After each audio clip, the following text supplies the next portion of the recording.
Welcome to my channel. This is Kerry. If this is your first time here, great to have you on board.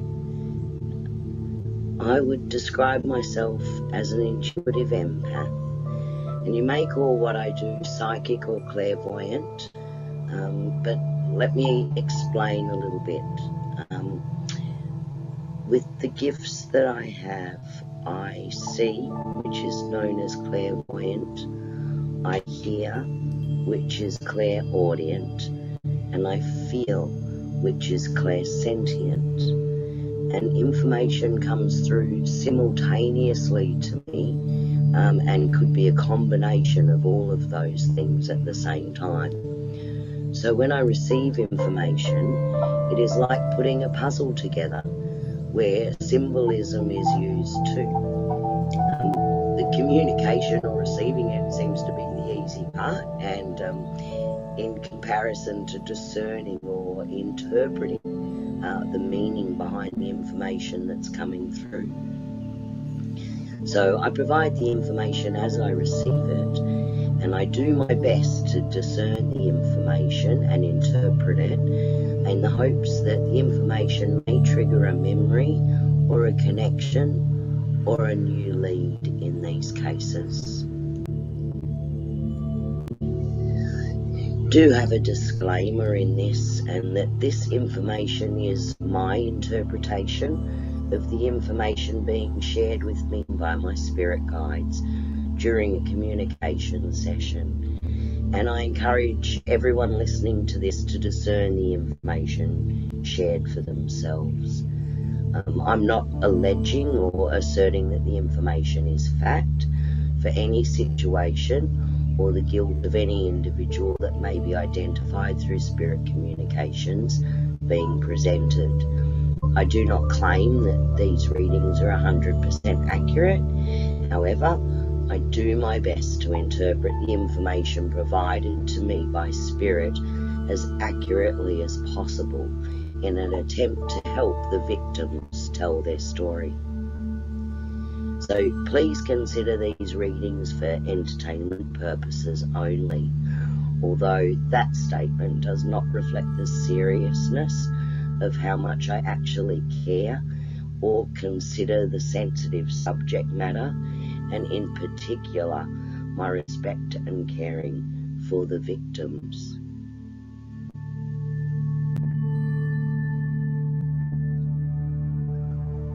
On the 5th of August 2021, when I was sitting doing communication, some information came through to me about, at first I thought it was a young boy, but then I realised that it wasn't. It was actually a young girl. I wrote down all of the information that I had received, although I had no idea at the time who it related to, and I was not given a name by Spirit. I did discuss this communication with my friend Annie, who I also do live streams with on a fortnightly basis on this channel, and really sort of put this information aside because I didn't hear anything about a case involving a young girl. It was later that I actually started Googling to find out if anyone was missing, and there wasn't anyone in Australia where I am, but there was a young girl called Summer Wells that was missing from a state in the US, and I thought that the information related quite closely to that particular case. I didn't share anything about this at the time because I knew that obviously it was being investigated, and I felt that information would come to light. However, a couple of nights ago, I had another dream about this young girl, and it prompted me to get this reading back out and go back through it and see how closely my dream resembled the original writing that I got. I then did a bit of a search and found that this case is still open. No one actually knows what happened to this beautiful young girl, Summer Wells. And it absolutely breaks my heart, because this is a little girl that is currently missing, and no one knows where she is or what has happened to her. So tonight I decided to share this information in hopes that some of it may resonate, that it may provide a new lead or a new pathway in the case. And I'd love to hear your comments on the information I'm about to share. So, on the 5th of the 8th, 21, and again in my dream just a couple of nights ago, I dreamt of a very young child, possibly 4 to 6 years old. Now, in my original writing, I thought that this was a young boy. They had very like a crew cut haircut.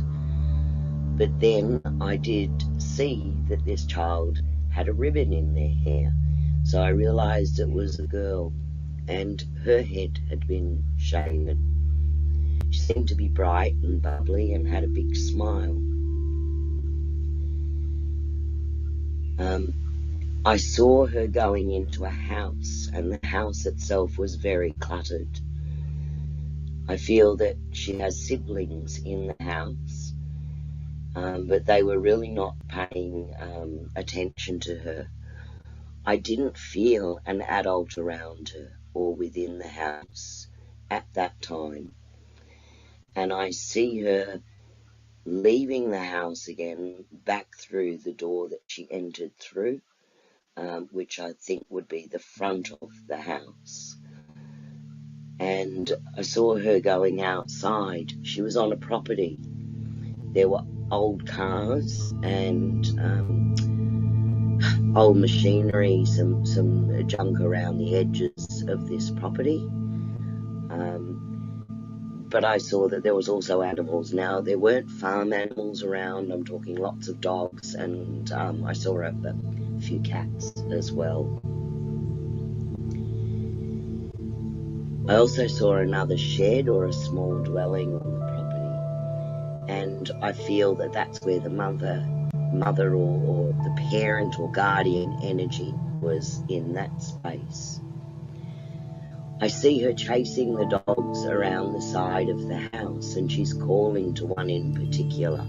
Seems to be a younger dog, one that she felt very connected to. But this dog is following the other dogs, and they're running down a track, following the other dogs, and I see her running behind them, and she's calling out, and they keep going, and she follows. And I see her come to a road, but she can't see the dog that she was chasing after. She does see one of the bigger dogs across the road. I get the sense that she knows she shouldn't really cross the road, but she really wants to bring this smaller dog back. She's worried about it leaving the property. So she crosses the road anyway and chases after the dogs, and she's calling out to this one dog.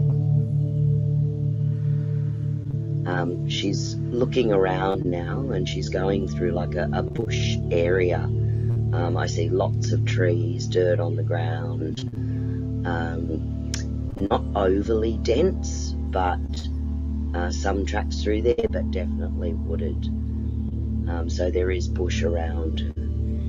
And I see her going deeper into this area, and now she's not quite sure where she is or what direction she should be going. She can no longer see the dogs. They've just gone way too fast for her, and she's lost them. So she's turning around to head back towards her home. And she screams out. I think she's calling for her mum, but there is no response. She still can't see the dogs anymore. She's moving in the direction that she thinks will take her back to the road, and I can feel a panic and anxiety building within her now. Firstly, she knows she should never have crossed the road. She's not quite sure which direction she's going in, and she knows she's going to get in trouble when she gets home. But she isn't actually going in the right direction, she's going in the wrong way. She comes to an opening in this forest, and it opens out to a field, or what I thought was a field, but it could be farmland. There seems to be really tall grass or a tall crop. It's definitely not corn. It could be wheat because it does look grass-like. Feel that she goes into this opening of this field and she can hear machinery running. So it's either machinery or a loud vehicle that I can hear. And so she's moving towards this vehicle and she's calling out because she's hoping that she can get some help and be told which way or which direction to go, because she's now lost and panicked. So she runs towards that machinery, but she isn't heard above the sound. So it's either a really loud car, a larger car, or it's farm machinery of some sort, because it's definitely quite loud, this motor.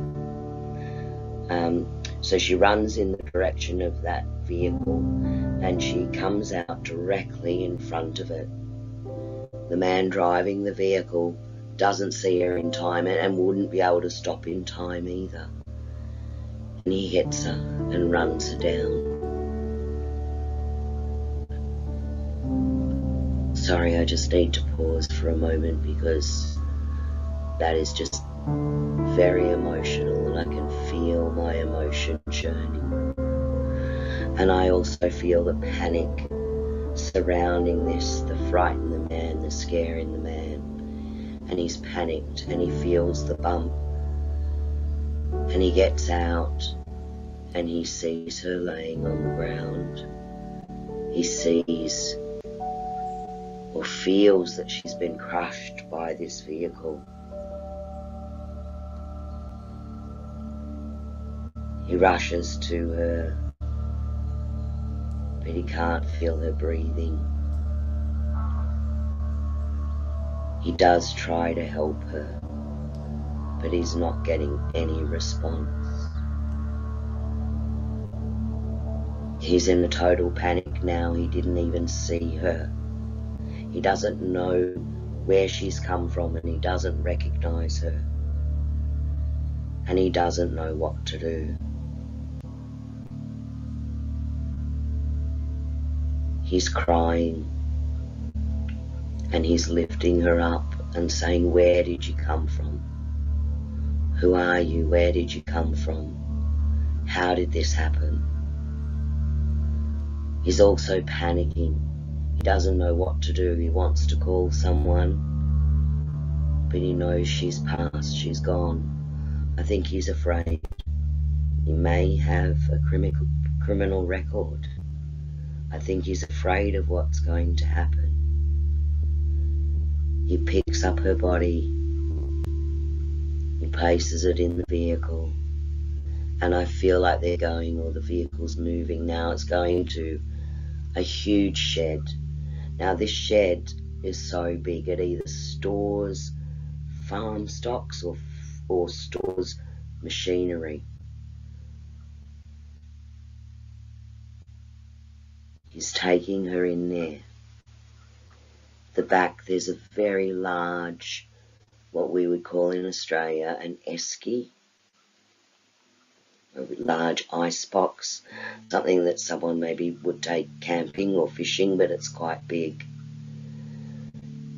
He doesn't know what to do with her and he's still panicked. He opens the lid to that. Inside it are, I think, nets or fishing gear, or there's some sort of string, maybe it's hessian. And he lays her body inside there. And the whole time he's saying, "I'm so sorry, I'm so sorry, I'm so sorry."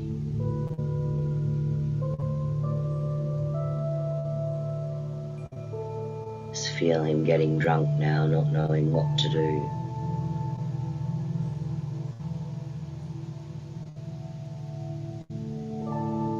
I don't think he's aware that other things are now going on. It's been a couple of hours since this happened. And I feel that there's people and cars arriving not far away. You can hear the travelling down the road. It's unusual, this is a quieter road. And he sits there and he drinks until he passes out.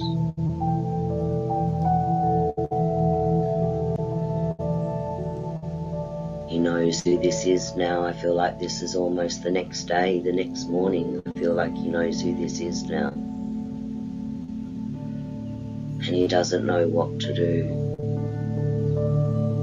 He's packing up a car, like an old four-wheel drive. It's a browny tan colour. It's an older four-wheel drive. He's putting this big esky, this big ice box in there. He's packing some other, looks like fishing gear or camping gear. And he's travelling. Now seeing the number 96. So it's either, well, I would say 96 kilometres. I don't know what that is in miles or whether they're just referring to miles. But I feel that's how far he's travelling. I feel like it's on the edge of a national where he's going. There is a river, there is water, there's a camping ground. I feel like it's getting darker now, and as the sun starts to go down, he takes her from this ice chest,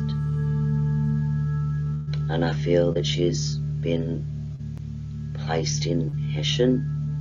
It feels rough and coarse. And he's taking her up into the bush. And there's a large outcrop of rocks. And there's a crevice between two large rocks. And he's placing her down inside that crevice. He is crying, he's sobbing, and he's saying how sorry he is. But he can't tell anyone what's happened. It was an accident, but no one will believe it. See him kicking softball leaves, dirt, sticks. He's trying to cover the hessian in this crevice. He's not lifting it with his hands, he's kicking it with his boots. These are not hiking boots. They look more like a tradie's boot.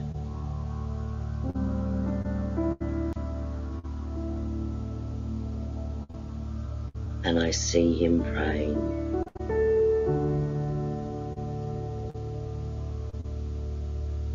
And he's asking God for forgiveness. And he is apologising for having to do this.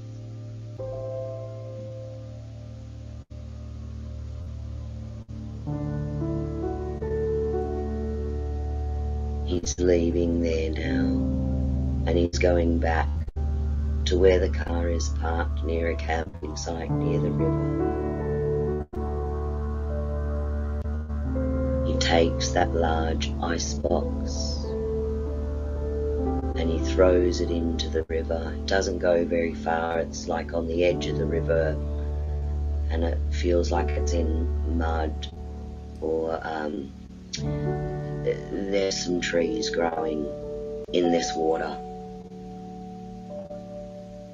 and he leaves it there. It's getting quite dark now. See him getting back into the four-wheel drive. and he's driving out of this national forest, back out to the exit, and he's passing through like a small town. This is not a city area. This is more of a smaller country town. He sees the pub and he pulls in. I feel like he buys a bottle of, oh gosh, could be bourbon, could be whiskey. This small pub has rooms above it where people can stay, and he books a room. And he goes upstairs and he drinks. And he drinks and he drinks until he passes out.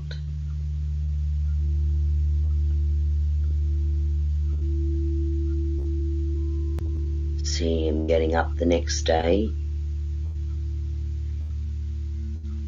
and he's returning back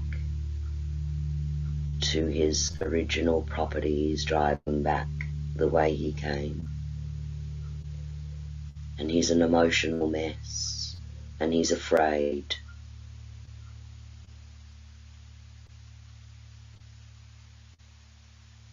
He knows who this young girl is now.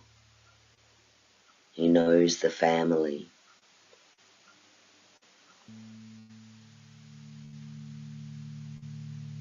He's heartbroken. He's in a very depressed state, but he's not told anyone. It's been a long time now and he's still not told. He has nightmares about it constantly.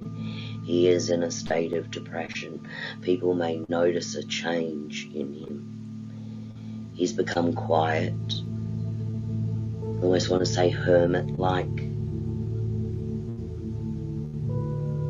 And he's using substances, he's using alcohol, anything to dull the thoughts and the pain.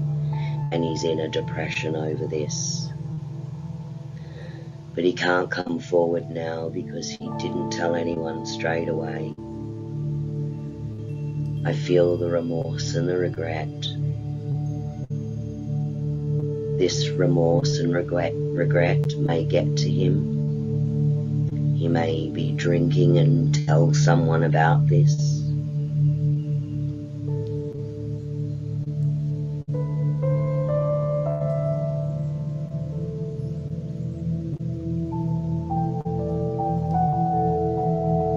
This feeling surrounding him, she knows this too.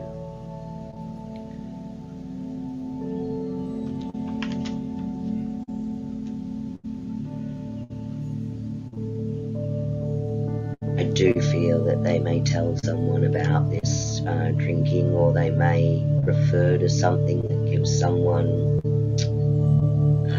time to take pause around what they're saying. I think there could be a tip, but I just don't know that the evidence is there that anyone can prove any of this.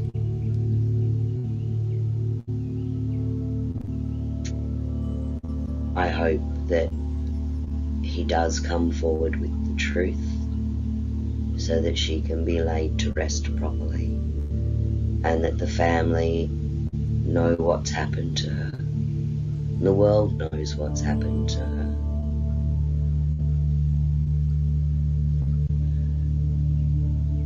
Then went on to ask my guides some questions about this young girl and how she is now. Is she okay? Is she at peace?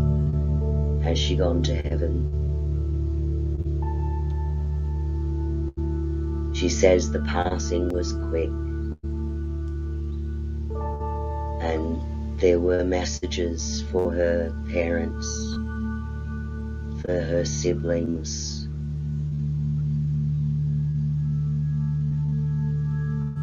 They didn't look for her for hours.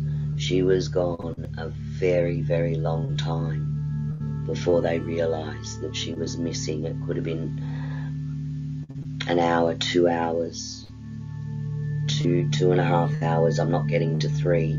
They're taking me 1 to 2. So she was missing for a while before anyone realised that she was not there.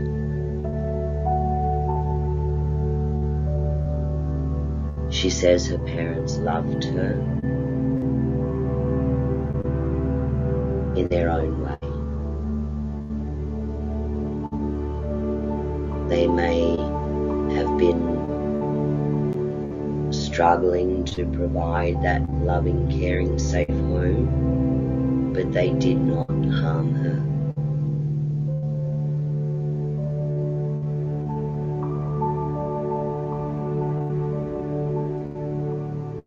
Perhaps neglected at times. It wasn't necessarily a clean and safe environment, and there were many times that she would be out for long periods of time and they wouldn't notice that she was not around them. I feel that there was a lot of alcohol, maybe pills.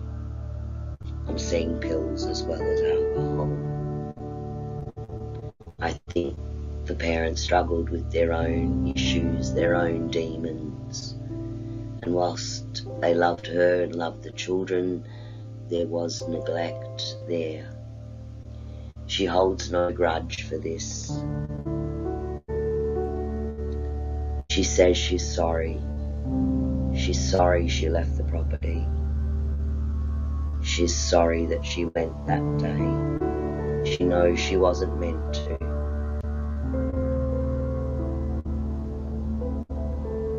She is at peace.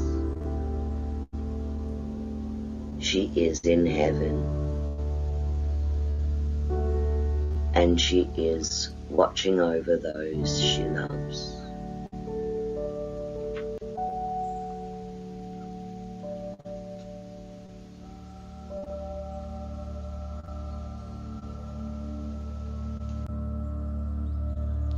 That was the end of the information that I received about this young girl.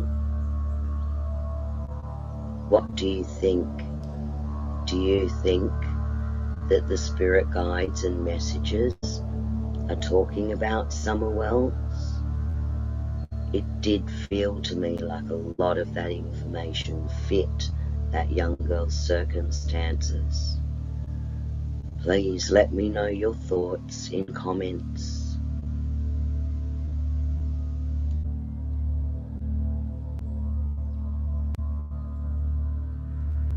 If you resonate with my spirit messages, please, if you don't mind, click on that thumbs up and like this video and subscribe to my channel. If I receive more messages about this young girl from Spirit, I will share it here. I also intend to do a dowsing rod session to ask specific questions to receive yes/no responses to validate some of the information that came through in this communication. You may also like to check out some of my other content and some of the live streams and meditations, the live streams that I do with my good friend Annie, and meditations that are also on my channel.